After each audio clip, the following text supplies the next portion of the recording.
Inverse sine can only give you angles between negative 90 degrees and 90 degrees. That is not an issue for us yet. But that was what inverse sine of like rad 2 over 2 or inverse sine of 1/2, that was what it was trying to get across to you, was when you give the answer, you have to live between negative pi over 2 and pi over 2. You guys with me? Okay.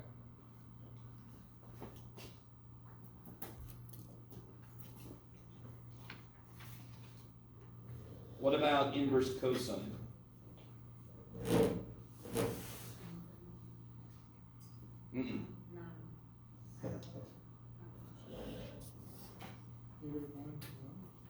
That's the domain of it. Yeah. 0 and pi. Yes, 0 to pi. And remember, it's because the shape of the graph, inverse sine, negative pi over 2 to pi over 2, it passes the horizontal line test. Inverse cosine immediately fails if I go both ways from 0. So I had to go one way from 0 to pi, and then it succeeded. It passed the horizontal line test. I have to pass the horizontal line test before I can have an inverse.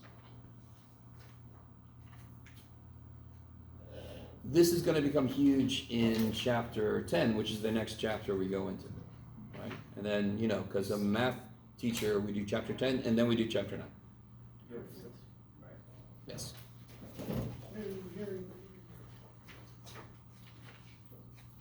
All right, how are we doing so far? So these are important things. This is what is most important.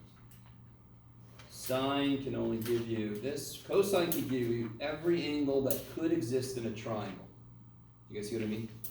Pi again is 180 degrees. That's the biggest an angle could be, is almost 180 degrees in a triangle. Smallest it could be is almost 0.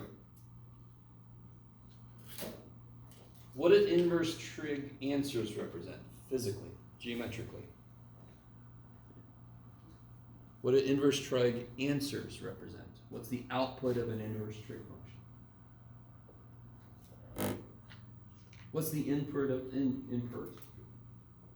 What beta input? What's the input for a trig function? An angle. Kick ass. So what's the output of an inverse trig function? An angle. Good. So when you do an inverse trig and you get an answer, that is an angle. Okay, that's important to know. Sort of like in the same vein, what's a log tell you? Every log is what? What's the answer to a log tell you? It is a... Yes, it's an exponent. It's going to go exponent, yeah. So inverse trig answers always represent angles.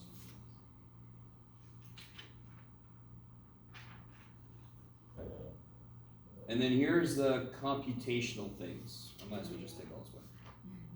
The two main computational problems using inverse trig are those two. Solve that, the sign of the inverse cotangent, right? Can you guys remember how to work that? What do I do first when I have that kind of problem? Yes, and where does the triangle come from? Yeah, so inverse trig gives you an angle. You can push that further. It's an angle that could live in a triangle.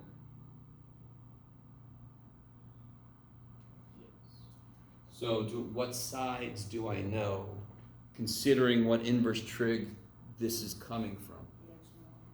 Yeah, beautiful. Cotangent is x over y. Are you guys all with me? So this is part of what we did yesterday. I think this is the parts that you guys did better with, which is encouraging, because these are the parts that are more important. And again, the part you had the most trouble with were the parts that were, I don't know how to say it, they were the least important. As a teacher, it's weird when that happens, because I'm like, I don't want to spend a ton of time on this because it's not as important. So cotangent is x over y. I need to know what sine is, so how do I do that? What am I missing to figure out what sine is for this triangle? Yeah, I got to use old Greek, dude. Right, so that'd be 25, that squared plus x squared, 25 plus 49. Yeah. Oh, I got the answer. Yeah, 25 plus 49, 74. So this would be rad 74. Say again? Probably right. Yes. So then sine of this is going to be the y side over the hypotenuse, and then I can rationalize. I can rationalize with the best. Pretty rational. Thank you. Do you guys, if I gave you that kind of problem, would you be happy? No. Happy? No. All right, listen. Compared to other problems I could give you, not you're just walking down the street, and instead of giving you money, I give you this problem, right? Instead of giving you candy on Halloween, you come by my house, I give you this. All right. Is everybody cool with the inverse trig sets up the triangles? Everybody cool with that part?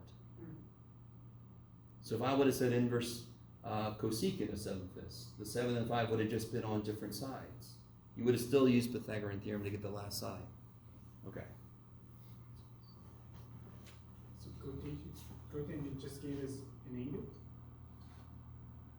This is the angle Okay.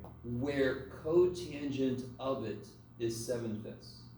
Okay. And that's why I knew this was a 7 and this was a 5, because cotangent is x over 1. Yeah. And then I say, okay, then I say, what's the sine of that angle that set up this triangle? Well, now I can finish out the hypotenuse, and I can tell what the sine is. Yeah, that's fair. Yeah. Is there a way to find what? Yeah, if you weren't here yesterday, you're gonna want to watch this video. No, that makes sense. You're gonna watch the video. It's just the inside, so it's a triangle. Now, this last problem, I want you to notice how these are kind of related. They're kind of backwards from each other. What trig function relates to what I know here? What trig function of the angles? Yeah, I heard it. Sine.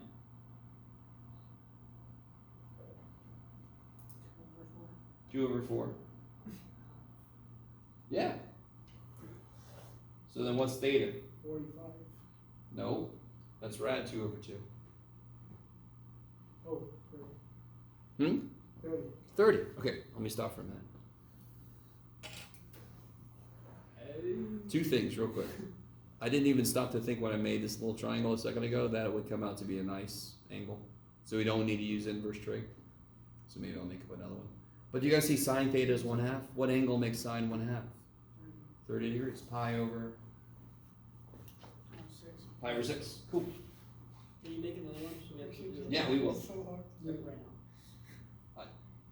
In a minute. So let me write this as 30 degrees. So what's this other angle here? This is going to become important when we get into chapter 10. If it says solve the triangle, it means get all the angles, get all the sides. They're going to give me a little bit of information, how to get all the rest of it. Yeah, so that last one, that other angle must be 60, so it makes 180 total. And then how do I get the last side?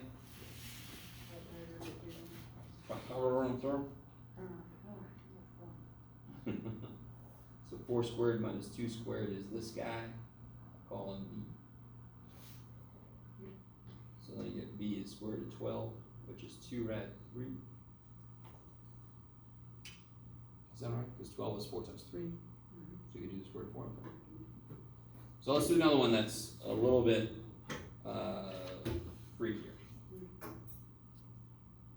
2 part into that. I'm just gonna make that just out of nowhere. Let's see. 7, 12.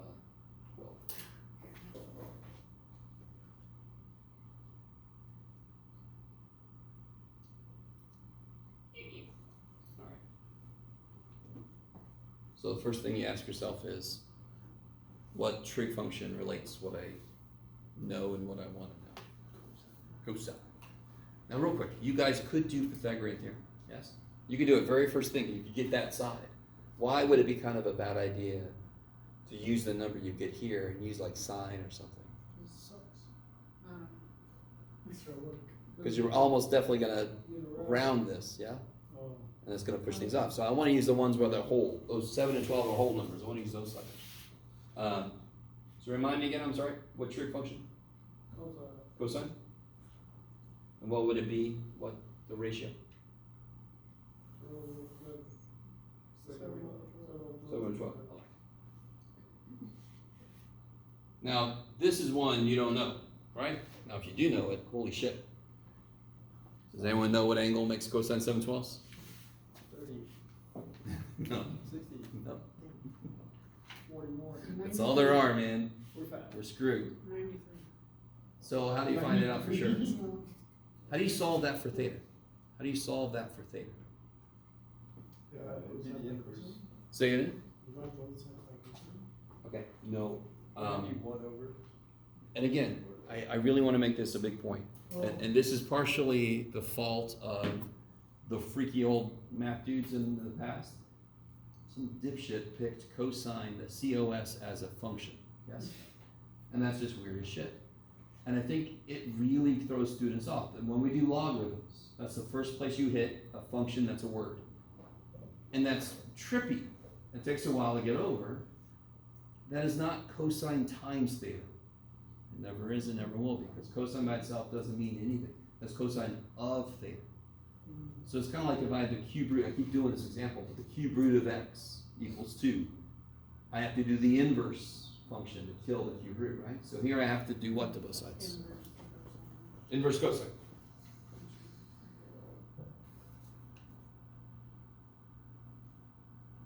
Let me write this better. So theta is the inverse cosine of 7/12. If you have a calculator, what do you get when you do that?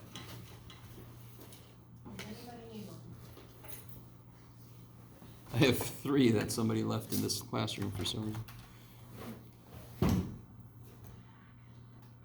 We have 54. 54? Oh, that's my next guess. I was gonna say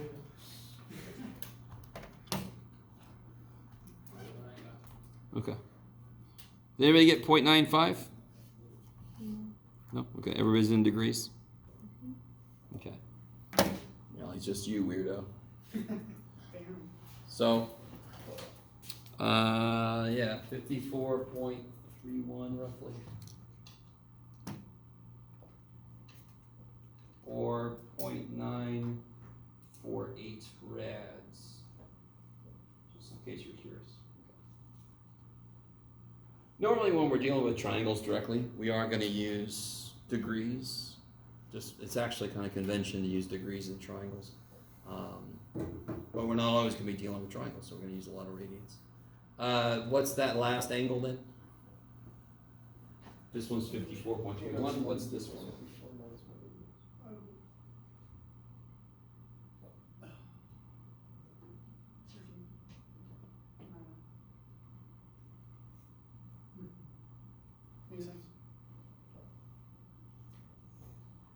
So if you do 90 minus 54.31, and of course to get the last side, we just use old Greek dude. Yes? Yeah. Okay. So that would be, call it A squared plus 7 squared is 12 squared. 144 minus 49. 97. 95.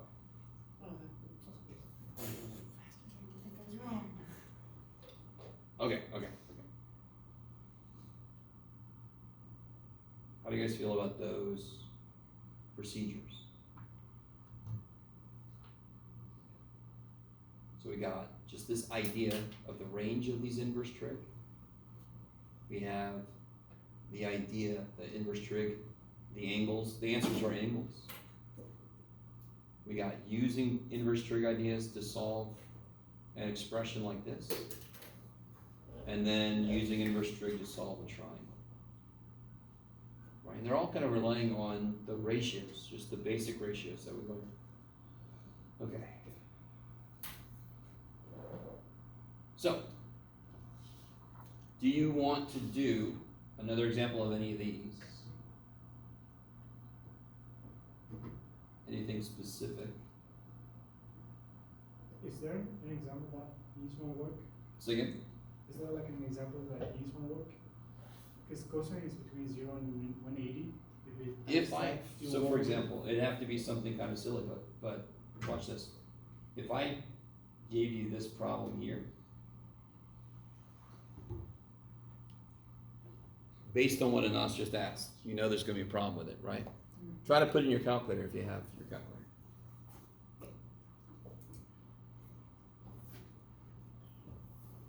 Domain. Yeah. Domain error. Is there an angle whose sine could possibly be 3/2? What's the biggest output sine can have? 1. It can go up to 1, down to -1, right? Because it's all based off of this radius of 1, so it can only go up to 1. That's bogus.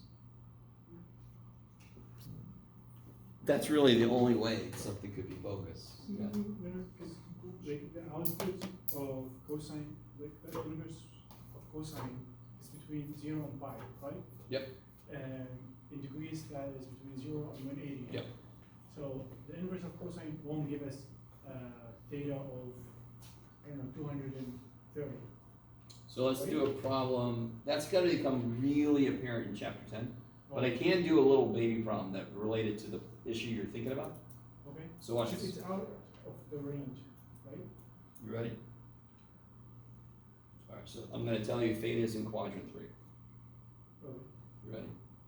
And I know that sine theta is, you can do it, Jeff. Can you do it, Jeff? Yep. Negative point 25.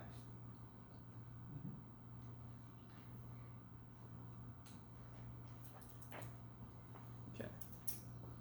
So for the moment, forget about the fact that theta is in quadrant 3. How do you solve? So the question would be solve for theta, right? Get theta by itself. How would you solve that for theta? What would you do? Yeah, take the inverse sine.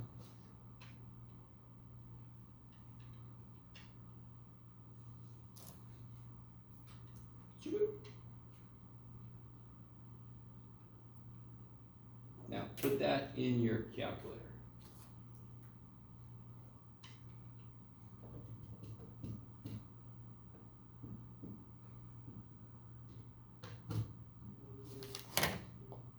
-14.47. Mm-hmm. What's wrong with that? It's a negative degree. Well, more importantly, the fact that it's a negative angle doesn't matter. More importantly, what quadrant is that in? Not 3. Yeah. Alright? That's a good answer because if you don't know what quadrant it is, you know it can't be quadrant 3 or else I would have an issue with it. Negative 14 degrees is going back, so it's quadrant 4, right? But this is supposed to be in quadrant 3. This is related to what you're talking about. This is what I said earlier.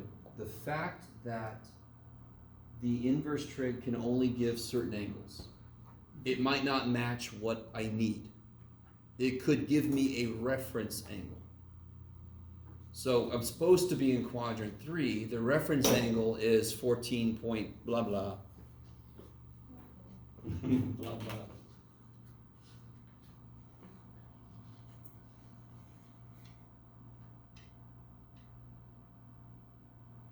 So can somebody help me figure out? I'm going to round it to 14.48.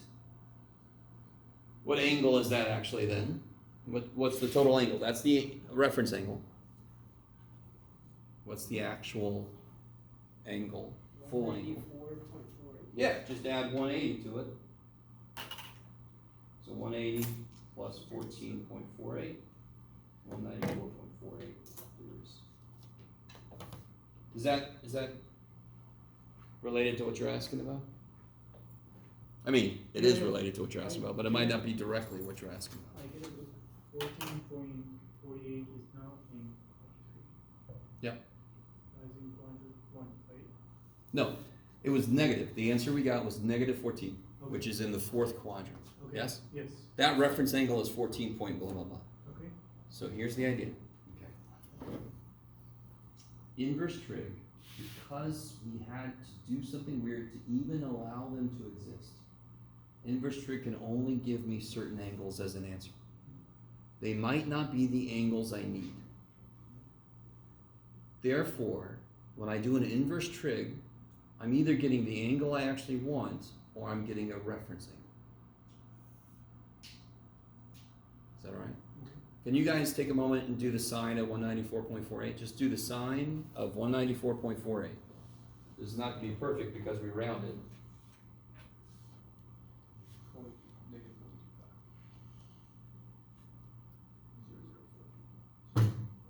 Negative 0.25, right? And it did what it's supposed to do. The sine of the angle was supposed to be negative 0.25, yes? So that is the answer. Inverse sine, it's not its fault.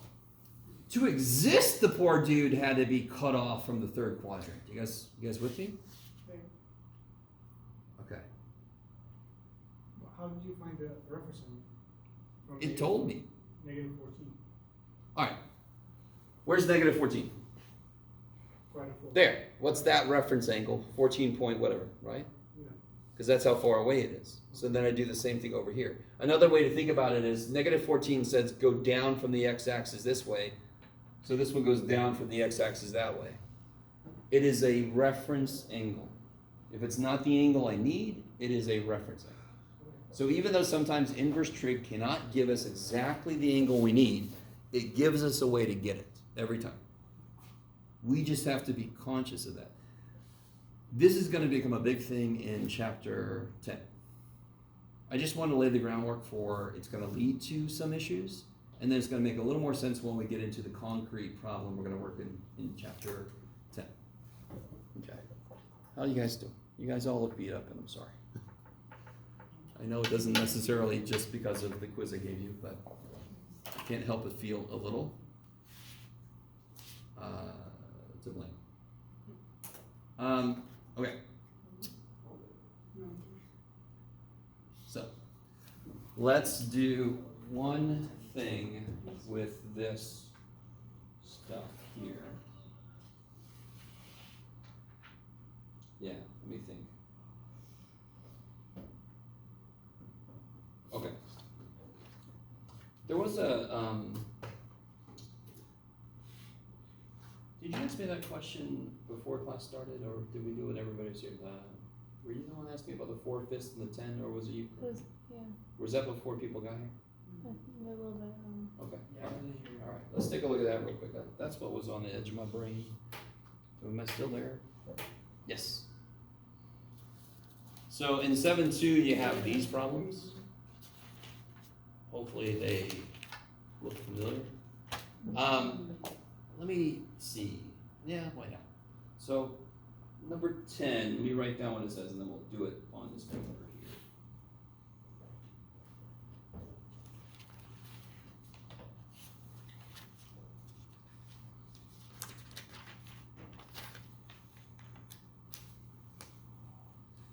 Okay. So it tells me that cosine of B is 4/5 and A is 10. Now here's one major thing, and the problem itself tells you this. But this book, along with most other books, does this. We always call the hypotenuse little c. Makes sense. Jibes with old Greek dude. Then we put like angle B, big ass B is going to be across from side little b. And angle big ass A is going to be across from little a. So that's just the standard way we put together a triangle, so we all know what the hell we're talking about. Cosine B, what's cosine? What sides would cosine relate to?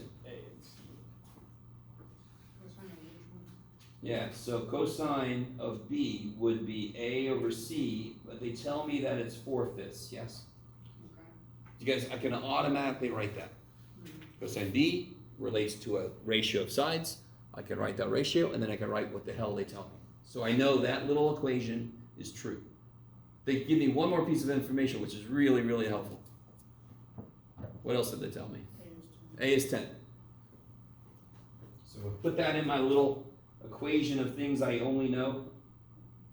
Can I solve for C? Do you guys remember how to solve that for C? Cross multiply. This is the one place in the known universe where you can cross multiply directly. When you have fraction equals fraction, right? People try to cross multiply every damn where. This is the one place you can do it for real. There are other places you can be creative with it, but this is the one place that works directly.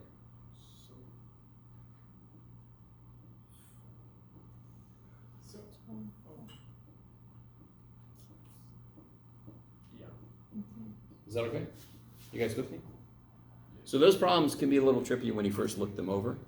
But hopefully that helps out a lot, because they're going to give you two pieces of information. You write down everything you know about both.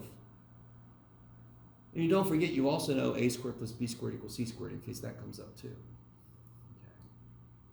Okay. I think it said to, did it say to solve the whole triangle? If so, we know this is 10, we know this is 12.5, so then we can use Old Greek 2 to get that one, right?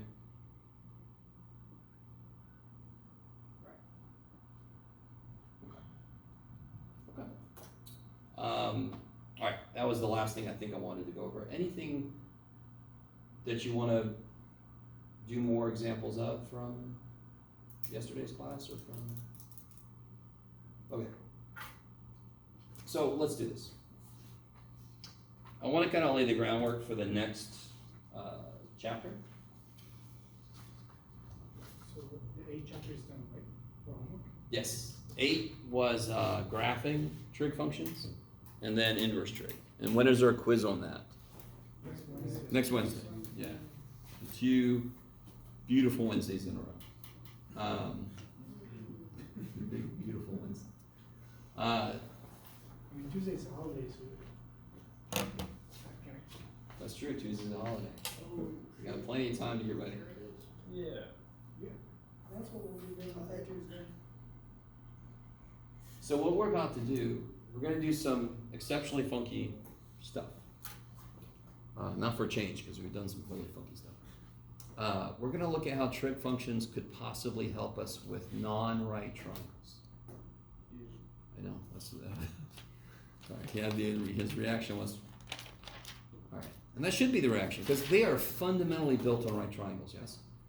So basically, anytime, and you'll see here in a minute, anytime that I think I'm using trig on something that's not a right triangle, I'm actually building it off of right triangles that are in it. So let me show you what I'm talking about.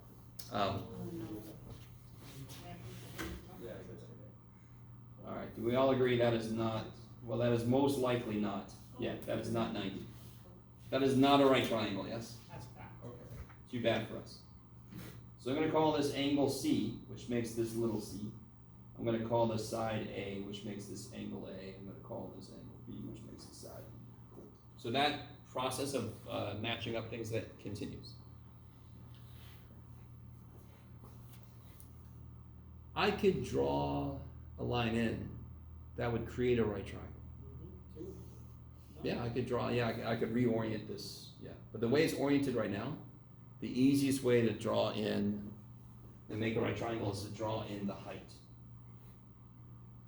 So I'm going to call this H.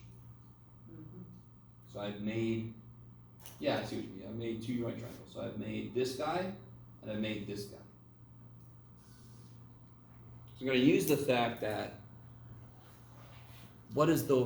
can you tell me anything those 2 right triangles share? I mean, there's a very obvious. Or not. Yeah, they each share a side H. Yes? Yeah. Can you take a moment? Has everybody got that picture drawn down? Okay. Yeah. Okay. Can you guys focus on the poor little dude, this little dude? Can you write a function that relates H, the angle, and A? A trig function. Yes? Don't say it, just write it. I want. Because do we know how long this side is?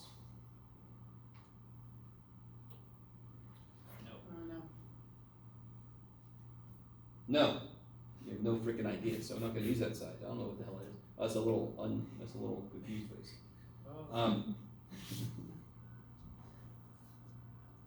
I want to use these sides that I have expressions for, and the angle B, the one angle that's not the right angle that I know. So what trig function would relate that angle with those sides? Sine. Okay, guys. So how do you do this? So sine of big ass B equals H over A. Kick ass. Now do the exact same thing, don't say a word, do the exact same thing for the bigger triangle. This dude. The bigger right triangle.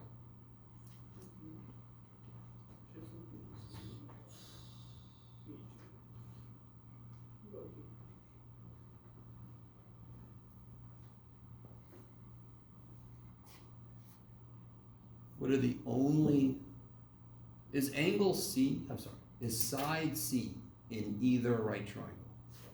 Nope. It's the entire side that for both right triangles shoved together, right? What's the only side length I know for sure that's in the big triangle? B. And what's the only angle that I know? Well, an H, yeah? What's the only angle I know? A. And then 90, but the other one's not 90. So, what, again, what can I write? Sine of A equals? B over H. Careful. H over B. Yeah, that one. Yeah, that one. Five. I knew you just tested me. No. Alright, you were. So, can you guys solve this for H? Sorry. Yeah. Yeah, multiply. I don't remember saying, can you guys moan and then solve this for H? Multiply by A. It's 5. Yeah, just multiply by A, right? Yeah. Oh. That moan was misplaced, dude. Yeah, it was. I was like. So how do you solve this one for H? You're never gonna believe it. Multiply by Doesn't say. So what is H equal to? B sine A. A sine of B? A sine B and B sine A. So what's true about A sine B and B sine A? they're equal. They have to be equal to each other. Okay. Did everybody follow the No. train of thought? Everybody except Dan? Yeah. Oh, including Dan. No. So then I can write A sine B equals B sine A. That's fascinating, Jeff. And then I can write, I'm serious. let me remember, which way do they put it? I always forget. I think it's this way. Then I can write, I can divide by A I'm serious. and divide by B. So I get sine B over B equals sine A over A. Is everybody with me so far? No, I'm still lost on how they equal each other. Because H is the only. Oh, since they're both equal. Oh, okay, never mind. Yeah, H is the same side length. It's still the same length no matter which triangle I'm looking at. So therefore, whatever H is equal to, it has to be equal to each other. Right. Yeah. Is everybody with that? Would you have ever thought to do this? No. No. It's weird as shit. But it's neat. Now, I think, like, I don't know if this is what you meant earlier, Kelvin, but I could turn this around. I could draw in a height and I could do all this stuff again. And what I end up getting is I end up getting that. Which kind of makes sense. It's kind of nice. I could just do the whole thing again. I can reorient the triangle, draw in a different height, and do the whole thing again. And then I'll get this I truth. think I've seen like the whole side view would be like, isn't that like a It's a big old thing. It's called the law of signs. Because again, math people we're creative. It's got signs in it. So we call this the law of signs.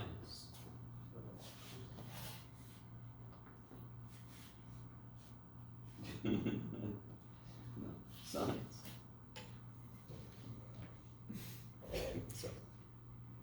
So what the shit? This is great, Jeff. Sorry. That's part of the reason why I cuss, because I'm like, I know somebody out there's thinking, what the? So one thing is, you're like, okay, great, Jeff. You want me to just come here and watch your little show where you put letters all over the damn place? What do you want me to clap? You want me to clap? No. So let me show you the power. This is such a cool little, dude, it's crazy. So this is a known fact now for every triangle in existence.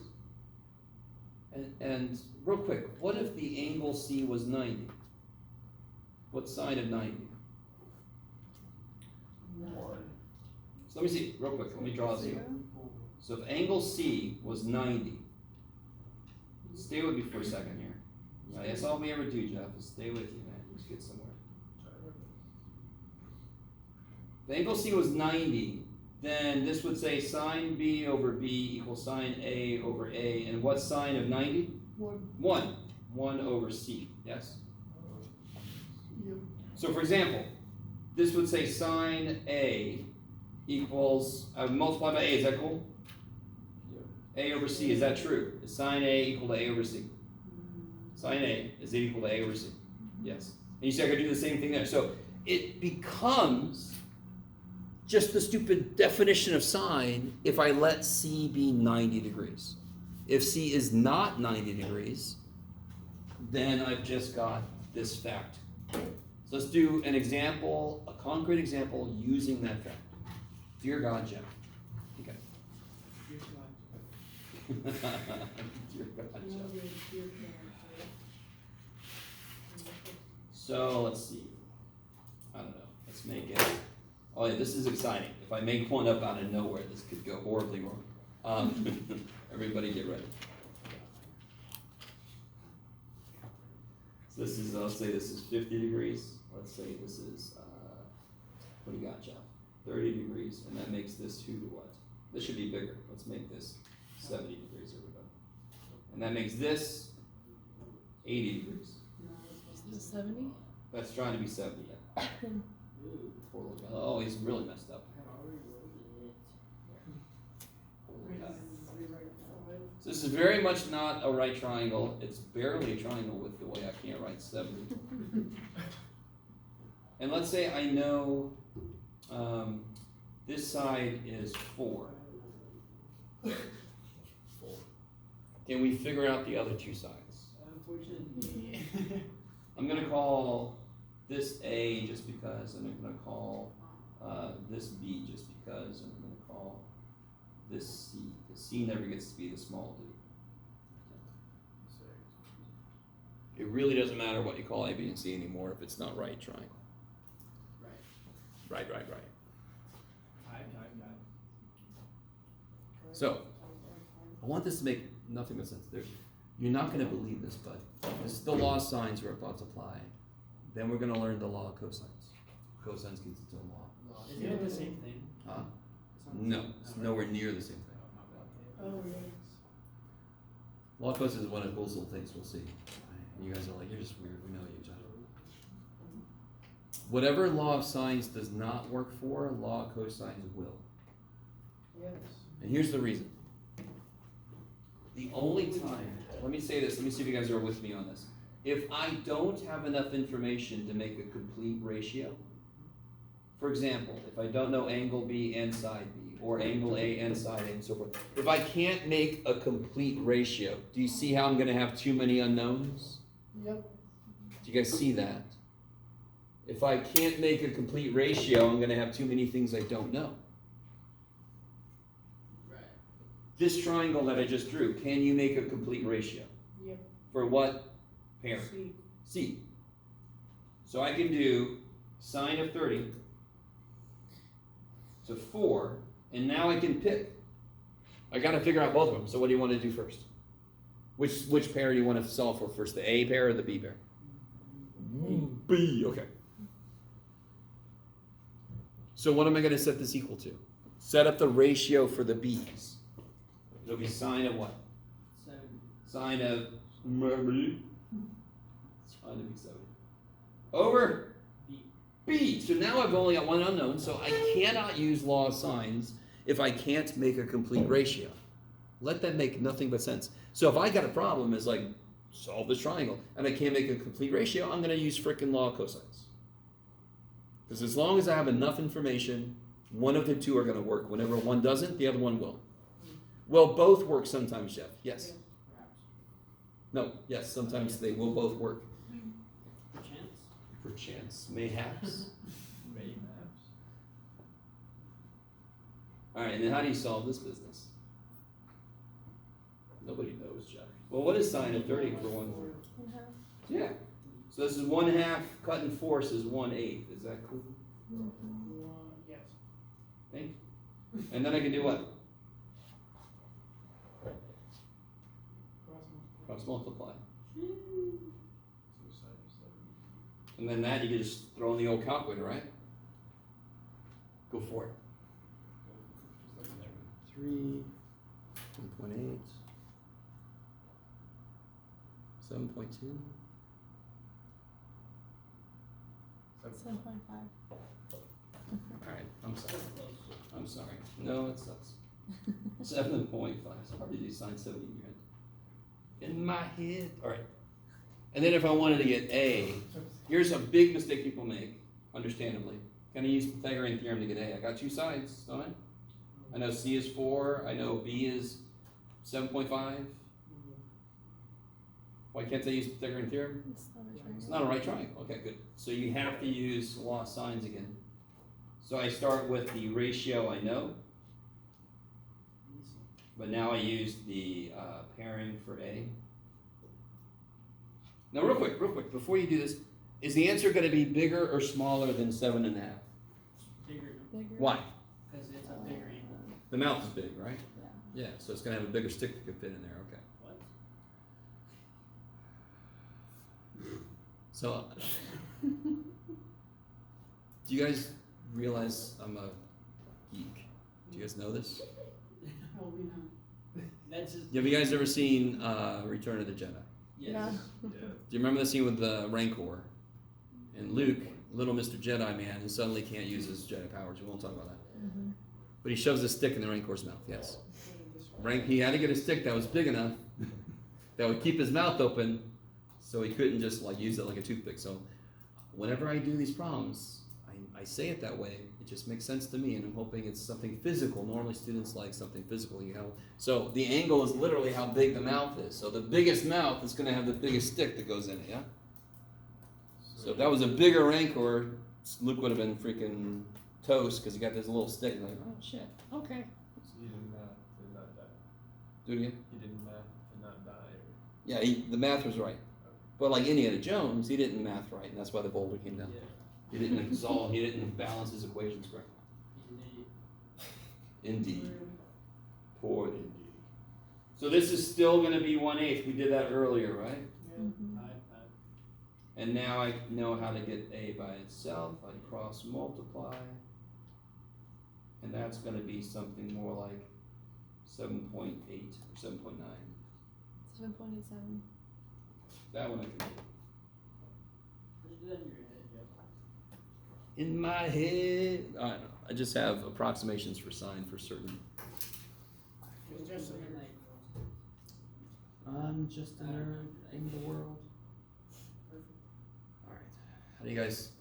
How do you feel about that so far? It's a little more concrete. I like that. It's a little more concrete. You do have to memorize law signs. Yes. Well, I mean, it's pretty easy. Yeah, it's not that. It's pretty straightforward. Once you just remember one thing, and then boom, you got all Yeah. three of them. Now, a little preview. Law of cosines is desperately cool because it's the Pythagorean theorem with an adjustment because it's not a right triangle. So when we're going to develop the law of cosines next time, we're going to derive it together, and then we're going to see the little extra term that shows up. That's a little adjustment. So if C was 90 degrees, the little adjustment piece goes to 0 because it's not needed anymore. That's kind of nifty. So we're going to develop it. We're going to get there, and then we're going to go, oh yeah, there's a little extra piece. Okay. All right, that's enough. We'll end early. So if you guys have any questions, you want to hang out, feel free. Otherwise, go forth and have fun. Go touch some grass. Go watch Indiana Jones if you never watched it. Indiana Jones, yes.